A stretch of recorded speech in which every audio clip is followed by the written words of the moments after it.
2019లో ప్రపంచాన్ని పట్టి పీడించిన కరోనా ఎంతటి విధ్వంసం సృష్టించిందో మనందరం చూసాం. 2020 సంవత్సరం మొత్తం ప్రపంచాన్ని కరోనా గుప్పెట్లో పెట్టుకుంది. ఎన్నో కోట్ల మంది ఎన్నో ఇబ్బందులు ఎదుర్కొన్నారు. తమ ప్రాణాలను అరిచేతిలో పెట్టుకొని బిక్కుబిక్కుమంటూ బ్రతికారు. హాస్పిటల్లో బెడ్లు లేక, చేతిలో డబ్బులు లేక, ఉన్న డబ్బులన్నీ హాస్పిటల్లో ఖర్చు చేసుకుంటూ ఎన్నో లక్షల రూపాయలు ఖర్చు పెట్టినప్పటికీ కొంతమంది బ్రతకలేకపోయారు. ప్రపంచం మొత్తం కూడా కరోనా వ్యాక్సిన్ కోసం వెతుకుతున్నారు. పరిస్థితులు ఎప్పుడైతే తీవ్రంగా మారాయో ఎందరో శాస్త్రవేత్తలు కరోనా వ్యాక్సిన్ కనిపెట్టేందుకు ప్రయత్నాలు మొదలుపెట్టారు. ఎట్టకేలకు శాస్త్రవేత్తల కృషి ఫలించింది. కరోనాను ఎదుర్కొనేందుకు వ్యాక్సిన్ కనిపెట్టారన్న వార్త ఎంతో ఆనందాన్ని కలిగించింది. మన దేశం కూడా స్వయంగా కరోనాకు వ్యాక్సిన్ కనిపెట్టి ప్రపంచాన్నంతటికీ అందించింది. కరోనా మహమ్మారిని అరికట్టడానికి వ్యాక్సిన్ ఒకటే ఆయుధం అనుకున్నారు అందరూ. దాంతో కరోనా వ్యాక్సిన్ కోసం కోట్లాది మంది క్యూ కట్టారు. ఫస్ట్ డోసు, సెకండ్ డోసు ఇవి సరిపోవన్నట్టు పైగా బూస్టర్ డోస్ అంటూ వ్యాక్సినేషన్ చేయించుకున్నారు. ఇలా ఎన్నో కోట్ల మంది వ్యాక్సిన్లు తీసుకొని తమ భయాన్ని పోగొట్టుకున్నారు. అయితే అప్పట్లోనే వ్యాక్సిన్ వేయించుకున్న వారిలో సైడ్ ఎఫెక్ట్స్ ఉంటాయని చెప్పినప్పటికీ కేవలం పుకార్లని కొట్టిపారేశారు. కానీ తాజాగా యూకే కోర్టులో కోవిషీల్డ్ వ్యాక్సిన్ తయారు చేసిన ఆస్ట్రాజెనికా కంపెనీ సమర్పించిన నివేదిక ఒక్కసారిగా ప్రజల గుండెల్లో రైలు ప్రయాణించేలా చేశాయి. అసలు కోవిషీల్డ్ వ్యాక్సిన్ గురించి ఆస్ట్రాజెనికా కోర్టులో చెప్పిన వాస్తవాలేంటి, ఈ కోవిషీల్డ్ తీసుకోవడం వల్ల ప్రజలకు కలిగే సైడ్ ఎఫెక్ట్స్ ఏంటి అనేది ఈ వీడియోలో తెలుసుకుందాం. వీడియో అనేది చాలా ఇన్ఫర్మేటివ్గా ఉండబోతుంది. సో ఎక్కడ స్కిప్ చేయకుండా ఎండ్ వరకు అయితే చూసేయండి.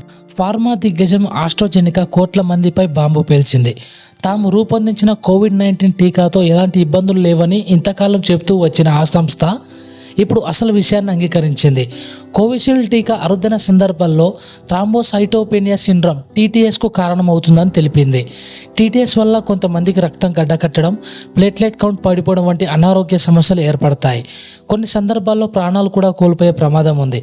అయితే ఈ విషయాన్ని అంగీకరించేందుకు ఆస్ట్రాజెనికాకు 3 ఏళ్లు పట్టింది. ప్రజలకు వ్యాక్సిన్లు వేసిన ఇన్నేళ్ల తర్వాత తొలిసారిగా ఇన్కోడ్ డాక్యుమెంట్లో ఈ విషయాన్ని అంగీకరించింది ఆస్ట్రాజెనికా.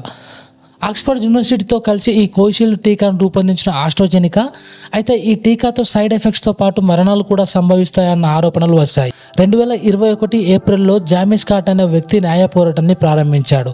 అనంతరం పలువురు ఈ సంస్థపై కేసులు వేయడం మొదలుపెట్టారు. రిపోర్టుల ప్రకారం ఆస్ట్రాజెనికాపై 51 కేసులు నమోదయ్యాయి. ఈ వ్యవహారంపై కోర్టులో కేసులు కూడా నడుస్తున్నాయి. ఇప్పుడు తాజాగా ఆ సంస్థ అసలు విషయాన్ని అంగీకరించడంతో బాధితులకు, బాధిత కుటుంబాలకు క్షమాపణలు చెప్పాలని, నష్టపోయిన కుటుంబాలకు పరిహారం ఇవ్వాలన్న డిమాండ్లు వ్యక్తమవుతున్నాయి. మరోవైపు తాజా ఆందోళన నేపథ్యంలో ప్రస్తుతం బ్రిటన్లో కోవిషీల్డ్ టీకాను నిలిపివేశారు.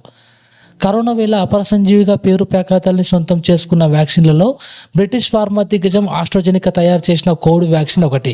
ఆస్ట్రాజెనికా రూపొందించిన ఈ కోవిడ్ టీకాను కోవిషీల్డ్ పేరుతో ఇండియాలో విక్రయించింది సిరమ్ ఇన్స్టిట్యూట్ ఆఫ్ ఇండియా.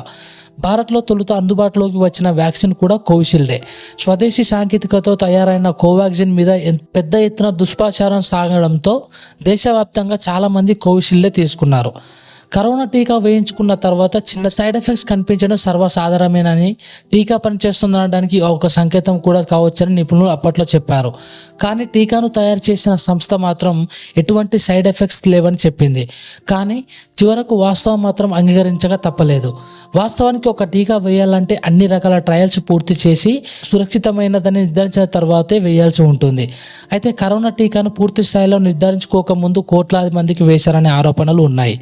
ఇతర వ్యాక్సిన్లతో పోలిస్తే సైడ్ ఎఫెక్ట్ విషయంలోనూ కోవిషీల్డ్ అగ్రస్థానంలో ఉందన్న ఆరోపణలు ఉన్నాయి. కరోనా టీకాలు తీసుకున్న వారిలో గుండెపోటు వంటి పలు అనారోగ్య సమస్యలు ఎదురవుతున్నట్టు అనేక అనుమానాలు ఉన్నాయి.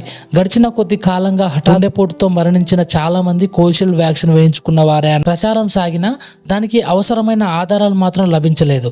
తాజాగా తమ వ్యాక్సిన్లోని సైడ్ ఎఫెక్ట్ అంగీకరించడం ద్వారా ఇంతకాలం తమపై వస్తున్న ఆరోపణల్లో కొంత నిజం ఉందన్న విషయాన్ని అంగీకరించినట్లయింది.